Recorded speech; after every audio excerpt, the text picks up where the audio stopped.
कोई IAS officer नहीं थे मनमोहन सिंह जी, और श्रीमती इंदिरा गांधी और जवाहरलाल नेहरू के पीरियड में कई लोग ऐसे आए थे। फैसला वापस लेना पड़ा।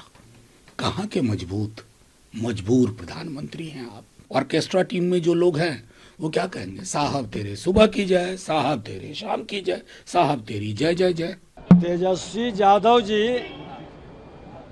बहुत गरीबों के हितैषी हैं, दलितों के, कमजोर तबके के हितैषी हैं। राहुल गांधी जी को बधाई देती हूँ कि शाबाश, लड़ते रहो, तुम आगे बढ़ो, तुम्हारी एक ठोकर में 100 इनके लाभ लेकर चल। बहुत अच्छी बात है। Manmohan Singh revenue secretary, finance secretary सीधा बने थे। कहाँ से आए थे?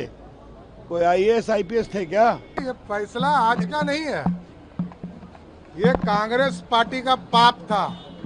कांग्रेस पार्टी ने इसी तरह, याद कीजिए, एक देश के प्रधानमंत्री हुए मनमोहन सिंह जी, 1976 में फाइनेंस सेक्रेटरी इसी तरह बनाया था।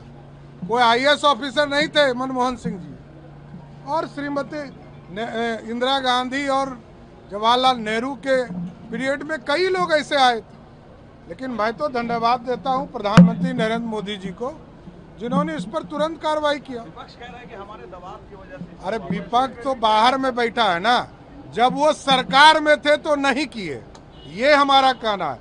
हमारा सीधा आरोप है कि कांग्रेस पार्टी जब सरकार में थी तो उन लोगों ने इस पूरे फॉर्मूले को अपनाते रहने का काम किया, लेकिन मोदी सरकार ने सभी का सम्मान करते हुए उसको रोकने का काम किया। और कुछ लोग कल बिहार बंद का या देश बंद का अपमान किए हैं। आप सोचिए कि जब देश के यशस्वी प्रधानमंत्री जी के कैबिनेट में ये तय हो गया कि हम जो एससी और एसटी वर्ग के जो सुप्रीम कोर्ट का एक आदेश आया उस पर कोई हम रिवीजन नहीं करेंगे, ये नियम पूरी तरह लागू रहेगा, तो बंद करने का क्या सवाल उठता? जब भारत की सरकार ने तय कर दिया, नरेंद्र मोदी जी की सरकार ने तय कर दिया कि एससी एसटी के किसी भी मामले में कोई छूने का काम सरकार नहीं करेगी, तो फिर बंदी क्यों है, ये मैं जानना चाहता हूँ। पूरे देश की जीत है भाई। तेजस्वी जी क्या है, नेता प्रतिपक्ष है ना, बिहार के सबसे बड़ी पॉलिटिकल पार्टी के। पूरे देश में हुआ, पूरे देश में लोगों ने विरोध किया, संविधान की किताब हाथ में लेकर विरोध किया।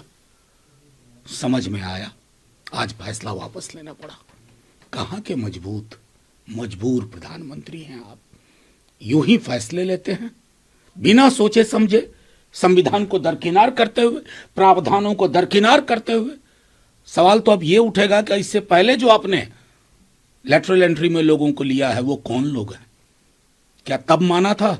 ये 240 के बाद का आंकड़ा, ये समझाइए लोगों को। क्या इसकी जांच की मांग करेंगे क्या आप लोग? नहीं, इसमें जांच किया, सरकार को फैसला वापस लेना पड़ा।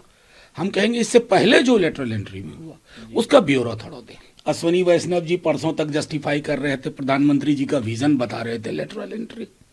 2 दिन बाद कह रहे हैं कि सामाजिक न्याय के लिए प्रधानमंत्री के अंदर बड़ी पीड़ा। ये पीड़ा पैदा कब हुई, कब जन्म हुआ इसका, लोग सब समझते हैं। लेकिन हाँ, ऑर्केस्ट्रा टीम में जो लोग हैं वो क्या कहेंगे, साहब तेरे सुबह की जय, साहब तेरे शाम की जय, साहब तेरी जय जय जय। आपको लगता है कि एनडीए के साथियों ने भी दबाव बनाया? देखिए, जिस किसी को भी जनता के साथ लगातार संवाद है, जिसने कान नहीं बंद किया, आंखें नहीं बंद की हैं, तो वो इस तरह के तानाशाही मनोवृत्ति के फैसलों के पक्ष में खड़ा नहीं हो सकता। और जो खड़े हैं वो खड़ा होने लायक नहीं रहेंगे आगे। तेजस्वी यादव जी बहुत गरीबों के हितैषी हैं, दलितों के, कमजोर तबके के हितैषी हैं। वो घोषणा करें कि जो हम उसके हक को मार रहे हैं, ऐसे मानसिकता के लोग उसके लिए अपने अधिकार को उसके हवाले करेंगे? है हिम्मत? अरे वो भी देश के प्रधानमंत्री नरेंद्र मोदी जी और बिहार के मुख्यमंत्री नीतीश कुमार जी कमजोर तबका के, दलितों, शोषितों, गरीबों के हित में काम करते हैं।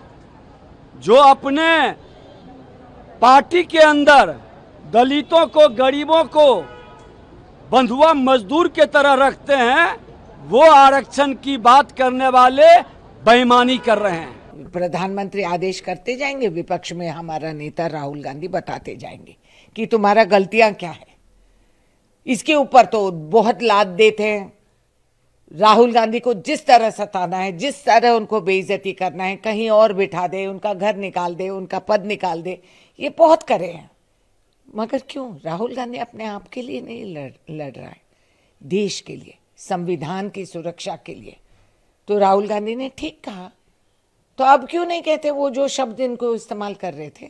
तब इनको हम क्या कहें? इनको कोई जानकारी है, समझ है? फर्जी डॉक्यूमेंट लेकर हम पढ़े लिखे बन गए तो बहुत मुश्किल होता है, क्योंकि ज्ञान रहना चाहिए, संविधान को समझना चाहिए, आपके रूह में वो रहना चाहिए जब आप इस पद पे आके बैठते हैं। तो मैं राहुल गांधी जी को बधाई देती हूँ कि शाबाश, लड़ते रहो, तुम आगे बढ़ो, तुम्हारी एक ठोकर में 100 इनकलाब लेकर चल। बहुत अच्छी बात है। तेजस्वी यादव को कुछ याद दिलाना जरूरी है।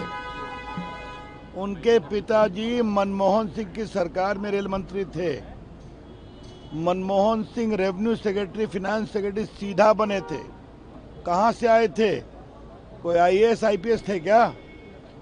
विजय केलकर बने वित्त सचिव, बाहर से आए थे ना। पूरे कांग्रेस का इतिहास भरा हुआ है। मोन्टेक सिंह अहलुवालिया कहाँ से आए थे? वित्त विभाग के बड़े बड़े सचिव बने, वो भी बाहर से आए थे। तेजस्वी बाबू, थोड़ा होमवर्क करना सीखिए। यहाँ तो हमारे मोदी जी ने स्पष्ट कहा, पिछड़ों के हक पर हम कोई हमला नहीं होने देंगे। उसको कैंसिल किया जो यूपीएससी ने कोशिश की थी। उसी प्रकार से क्रीमी लेयर के सुप्रीम कोर्ट के फैसले को कहा, ये हमें मान्य नहीं है। एससी एसटी का हम पूरा सम्मान करते हैं। ये मोदी जी हैं। और वैसे क्या आरक्षण पर बोलते हैं तेजस्वी बाबू? आरक्षण का तो एकमात्र लाभ आपके परिवार को मिलता है, जहां पर पार्टी की नंबर 1 की कुर्सी आरक्षित है।